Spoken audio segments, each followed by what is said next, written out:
नमस्कार, स्वागत है आप सभी का। तो जैसा कि सुजस ई बुलेटिन की एक सीरीज हमारी चल रही है जिसमें हम सुजस ई पेपर में जो डेली आने वाली न्यूज़ है उसका एनालिसिस करते हैं। उसी क्रम में आज जो अगली खबर है वो है 20 अगस्त 2022 की।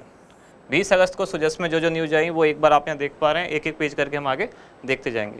साथ ही इसमें एक कोटेशन जो डेली आता है उसकी भी हम कोशिश कर रहे हैं कि हमारे जो निबंध वाला सेक्शन है हिंदी के पेपर में या पल्लवन वाला सेक्शन है उसमें भी हम उसको काम में ले सकें। तो आज का महात्मा गांधी का कोटेशन है कि एक वचन भी सत्य है तो काफ़ी है। इस पे कोशिश कीजिए आप निबंध लिखने की। मैं एक बार वापस रिपीट कर देता हूँ कि एक वचन भी सत्य है तो काफ़ी है। ठीक है, बाकी आगे चलते हैं कि राजस्थान सतर्क है। ये राजस्थान सरकार का हैशटैग है जो कोरोना हेल्पलाइन और गाइडलाइन से संबंधित है। और ये दो हेल्पलाइन नंबर हैं 104 और 108। ये फैक्चुअल चीज़ें इन्फॉर्मेशन के लिए मैंने एक बार बस रिवीजन के लिए बोल दी है। अब आगे चलते हैं, जो न्यूज़ चल रही है हमारी वो चल रही है राजस्थान डिजी फेस्ट और ये 19 और 20 अगस्त 2 दिन चल रहा है 2022 को। तो जाहिर सी बात है पूरे न्यूज़पेपर में आजकल यही छाया हुआ है, तो सुजस में तो होगा ही। देखते हैं यहाँ क्या क्या खबरें हैं। मुख्यमंत्री श्री अशोक गहलोत ने कहा कि डिजिटल राजस्थान में हम युवाओं को आईटी से जोड़ेंगे। अगले पेज पे देखते हैं, अगले पेज पे क्या है। पूर्व प्रधानमंत्री के जन्म दिवस पर, मतलब पूर्व प्रधानमंत्री राजीव गांधी की बात हो रही है। Rajiv Gandhi centre for advance technology का लोकार्पण, इसी को क्या कहते हैं शॉर्ट में RCAT, आरकेट। इसको हम पढ़ चुके हैं 2 दिन पहले ही, और एक बार यहाँ न्यूज़ आई हुई है, इसलिए आज बार बार इसको रिपीट नहीं करेंगे। आप पहले वाली वीडियो में इसको देख सकते हैं, हमने डिटेल में एनालिसिस किया हुआ है। इसी में नीचे अगली खबर है स्वतंत्रता सेनानी दीर्घा का उद्घाटन। तो ये आज एक नई चीज़ है, इसको हम देखने वाले हैं। इधर राजस्थान डिजी फेस्ट की न्यूज़ है कि कौन कौन से वक्ता आए हैं जिन्होंने अपने भाषण दिए, तो ये उससे संबंधित चीज़ है, इसको हम पहले डिस्कस कर चुके हैं। आगे देखते हैं, तो ये आज एक नई खबर है कि राज्य सरकार जैविक खेती को किसानों की आय बढ़ाने के लिए निरंतर प्रयासरत है। तो जैविक खेती आजकल जो एनवायरनमेंट से रिलेटेड टॉपिक हैं वो इंपॉर्टेंट होते हैं, मेन एग्जाम में खासकर इंपॉर्टेंट होते हैं कि जैविक खेती को आगे बढ़ाने के लिए सरकार क्या क्या प्रयास कर रही है। तो इस न्यूज़ को हम देखने वाले हैं। फिर ये काफ़ी इंपॉर्टेंट न्यूज़ है, लेकिन हम इसको डिस्कस कर चुके हैं कई बार, आज इसको डिस्कस नहीं करेंगे। बस एक बार मैं बता देता हूँ कि क्या खबर है। ये राजीव गांधी ग्रामीण ओलंपिक से रिलेटेड है, जिसमें खेलों के लिए अभ्यास शुरू हो गए। इसके सारे डायमेंशन हम पहले डिस्कस कर चुके हैं, कौन कौन से खेल हैं, कब कब किस क्रम पे कैसे होंगे, वो हम पहले वीडियो में देख चुके हैं। अगली खबर है सवाई माधोपुर पर्यटक गाइड परीक्षा का आयोजन 21 अगस्त को, ये नई चीज़ है एक। फिर इधर है मुख्यमंत्री की स्वीकृति किस चीज़ के लिए, जोधपुर में एक अस्पताल भवन बनेगा, कहाँ, डिगाड़ी कला में। और इधर एक खबर है नगरीय विकास मंत्री श्री शांति धारीवाल ने IPD टावर का दौरा किया। ये छोटी छोटी खबरें हैं। फिर ये मेन खबर है आज के लिए हमारे लिए, वो है नागौर में मुख्यमंत्री चिरंजीवी दुर्घटना बीमा योजना से संबंधित खबर है। क्या, आश्रितों के लिए 1.5 करोड़ रुपए की राशि जारी की। तो मुख्यमंत्री चिरंजीवी दुर्घटना बीमा योजना आज की हमारी मेन न्यूज है। ज़्यादातर वीडियो उसी पर फोकस होगा। और उसके बाद है ये शुद्ध पेयजल सबके लिए, जिसमें गुणवत्ता प्रभावित बस्तियों में शुद्ध पेयजल के लिए 1188 RO प्लांट लगाकर चालू किए गए। RO की फुल फॉर्म शायद बहुत ही कम लोगों को पता होगी। इसका मतलब होता है रिवर्स ऑस्मोसिस। ऑस्मोसिस मतलब जब एक सेमी परमिएबल मेम्ब्रेन के थ्रू किसी फ्लूइड को इधर से उधर भेजते हैं, तो ये उसका रिवर्स प्रोसेस है, रिवर्स ऑस्मोसिस। ये कभी साइंस एंड टेक की क्लास में जरूरत पड़ी तो हम वहाँ डिस्कस करेंगे। तो जैसा कि हमारा पैटर्न है कि पहले हम बनाते हैं एक इंडेक्स और फिर उसमें सारी चीज़ें आगे डिस्कस करते हैं।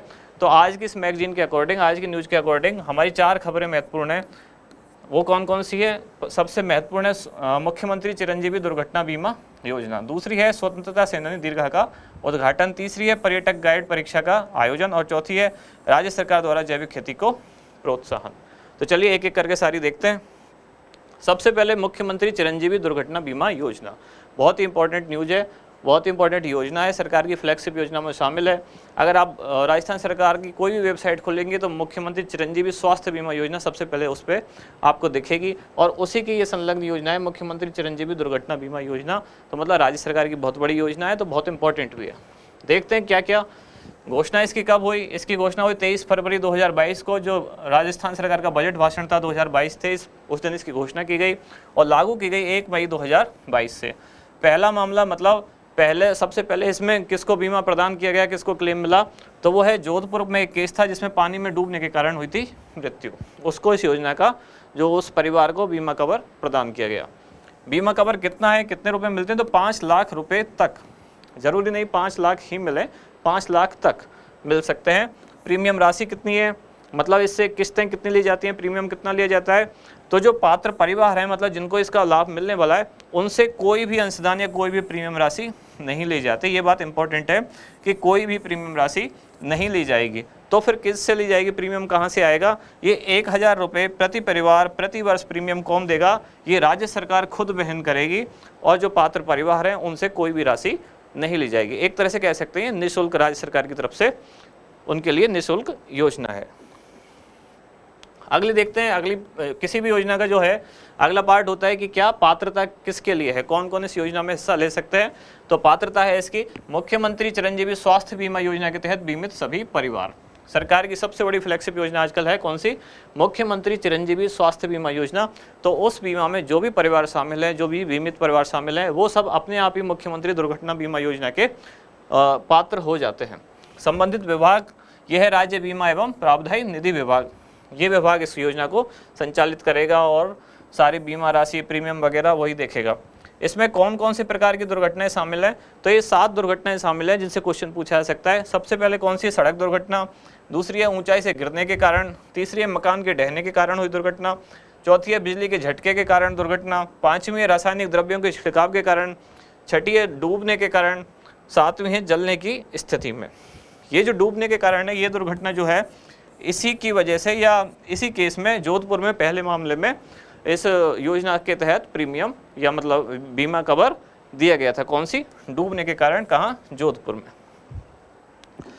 अब आगे देखते हैं कुछ खास नोट, इसमें खास पॉइंट और रह जाते हैं। क्या कि दुर्घटना में हुई क्षति का आशय क्या है कि कोई भी शारीरिक चोट जरूरी है और वो बाह्य, हिंसात्मक या दृश्य माध्यम द्वारा कोई भी शारीरिक चोट, मतलब इंपॉर्टेंट क्या है? शारीरिक चोट जो किसी बाहरी माध्यम द्वारा बॉडी को लगी है।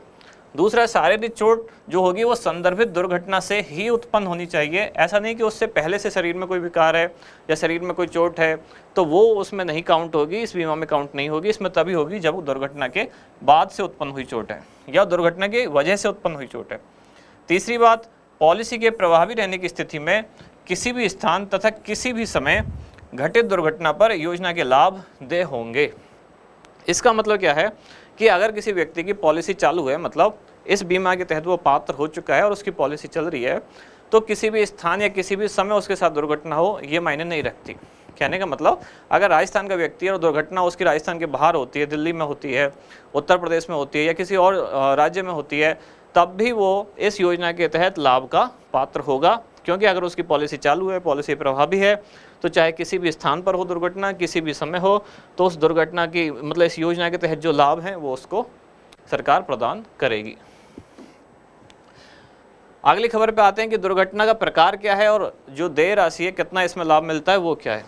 अगर दुर्घटना में मृत्यु हो जाती है तो पीड़ित परिवार को 5 लाख रुपए राज्य सरकार की तरफ से दिए जाते हैं। दुर्घटना में दोनों हाथ या दोनों पैर या दोनों आँख या इनमें से कोई 2 अंग, मतलब या तो एक हाथ और एक पैर या एक पैर और एक आँख या एक हाथ और एक आँख, इस तरह से कोई 2 अंग अगर प्रभावित हैं, उनमें पूर्णतः क्षति हुई है तो राशि कितनी? 3 लाख।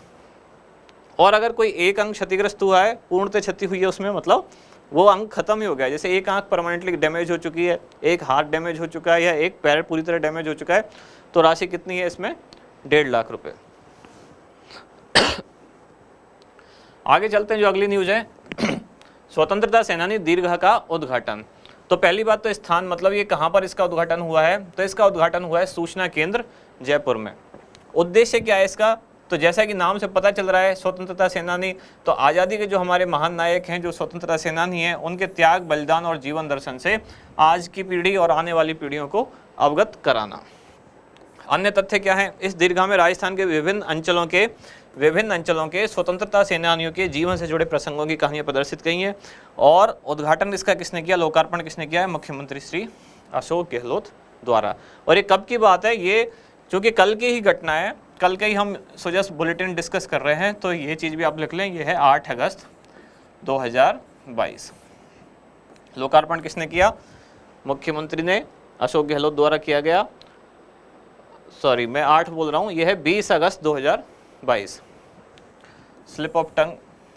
20 अगस्त 2022 को इसका लोकार्पण किसने किया? मुख्यमंत्री श्री अशोक गहलोत द्वारा। आगे चलते हैं, यह है पर्यटक गाइड परीक्षा का आयोजन।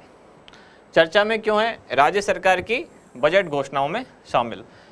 ये जो राजस्थान सरकार का बजट था 2022-23 वाला, उसमें इस योजना के या इस परीक्षा के बारे में एक घोषणा की गई थी ताकि राजस्थान का जो पर्यटन है उसको और ज़्यादा नया आयाम दिया जाए, नया उसकी मतलब एडवर्टाइजमेंट ज़्यादा से ज़्यादा किया जाए, लोगों को यहाँ आकर्षित किया जाए पर्यटन के लिए। उसके लिए क्या किया गया था कि यहाँ के जो टूरिस्ट गाइड हैं उनको एक प्रोफेशनल वे में उनको ट्रेनिंग दी जाए, ताकि क्योंकि टूरिस्ट गाइड ही वो लोग होते हैं जो पर्यटकों को ज़्यादा से ज़्यादा आकर्षित कर सकते हैं, वो स्थान की पूरी जानकारी उनको प्रोवाइड कराते हैं। तो राजस्थान सरकार का ये उद्देश्य है कि पर्यटन के क्षेत्र में जो आधारभूत संरचनाएं हैं उनका सशक्तिकरण किया जाए। और इसके लिए क्या किया जा रहा है, इसके लिए स्थानीय स्तर पर 5000 और राज्य के स्तर पर 1000 पर्यटकों के जो गाइड हैं उनको प्रशिक्षण दिया जा रहा है।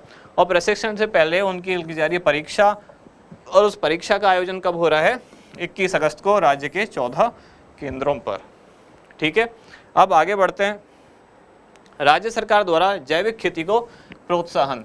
तो ये जैविक खेती ये या ऑर्गेनिक फार्मिंग जिसको बोलते हैं, ये एनवायरनमेंट से जुड़े हुए इश्यू हैं और ये एनवायरनमेंट वाले इश्यू मेन एग्जाम के लिए बहुत ज़्यादा इंपॉर्टेंट है। अगर इसमें कुछ फैक्चुअल चीज़ ना भी हो तब भी मेन एग्जाम में से सीधे क्वेश्चन पूछे जाते हैं कि राजस्थान सरकार द्वारा जैविक खेती के प्रोत्साहन के लिए किए जा रहे प्रयासों पर प्रकाश डालिए, वर्णन कीजिए, चर्चा कीजिए, समीक्षा कीजिए, ऐसी चीज़ें पूछी जाती हैं।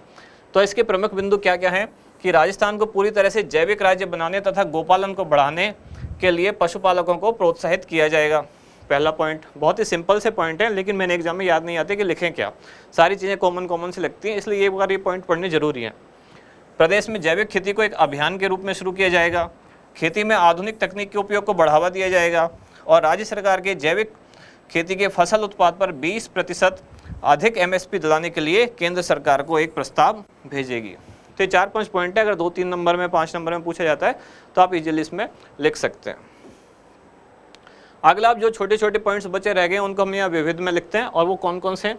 राजस्थान डिजीफेस्ट, इसको डिटेल में हम पहले देख चुके हैं, बस इसका एक पॉइंट है आज, क्या है वो कि power talk on part two unicorn, इस विषय पर क्या किया गया, एक सत्र का, एक सेशन का कल आयोजन किया गया। अब हमारे लिए एक बात निकल के आती है कि यूनिकॉर्न क्या है। तो unicorn is the privately held startup company valued at over $1 billion. ये आज इट इज मैंने इसकी डेफिनेशन लिखी है। इसका मतलब क्या होता है कि यूनिकॉर्न वो प्राइवेट कंपनी है, वैसे स्टार्टअप हैं जो अभी नए शुरू हुए हैं, वैसे स्टार्टअप हैं जिनकी कंपनी की जो वैल्यू है वो कितनी है, $1 बिलियन। बस आपको ये चीज़ याद रखनी है कि यूनिकॉर्न की कैटेगरी में कौन सी कंपनी आती हैं, ऐसी नई कंपनी, ऐसे नए स्टार्टअप जिनकी जो मार्केट वैल्यू है, कंपनी की टोटल वैल्यू है वो $1 बिलियन या उससे अधिक हो। अगला पॉइंट, केंद्र सरकार द्वारा कोविड वैक्सीन की निःशुल्क प्रिकॉशन डोज प्रदान करने के लिए एक 75 दिवसीय कोविड टीकाकरण अमृत महोत्सव का आयोजन किया जा रहा है। तो जैसा आपको पता ही है, हमारी स्वतंत्रता के 75 साल पूरे हुए हैं, तो आज़ादी का अमृत महोत्सव हम मना रहे हैं।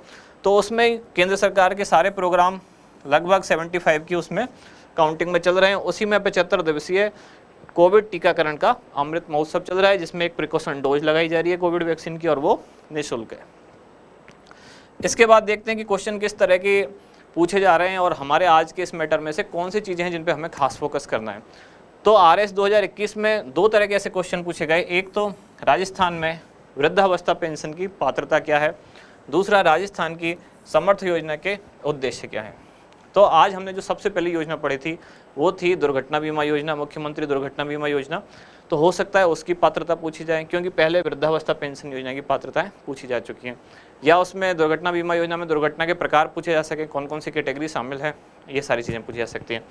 यहाँ समर्थ योजना के उद्देश्य पूछे गए हैं। तो जैसे कि अब राजस्थान डिजीफेस्ट बहुत ज़्यादा चर्चा में है, और समर्थ योजना भी ऐसी ही योजना है जो रोजगार प्रदान करती है, टेक्नोलॉजी से जुड़ी होती है, स्किल डेवलपमेंट वगैरह।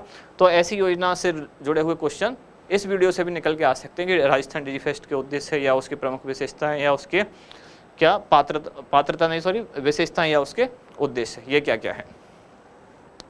अब देखते हैं प्रीलिम्स का एक अभ्यास प्रश्न जो हम हर दिन देखते ही हैं। ये क्या है कि इनमें से कौन सी दुर्घटना, एक बार क्वेश्चन पढ़ लीजिए आप, इनमें से कौन सी दुर्घटना को मुख्यमंत्री चिरंजीवी दुर्घटना बीमा योजना में शामिल नहीं किया गया है।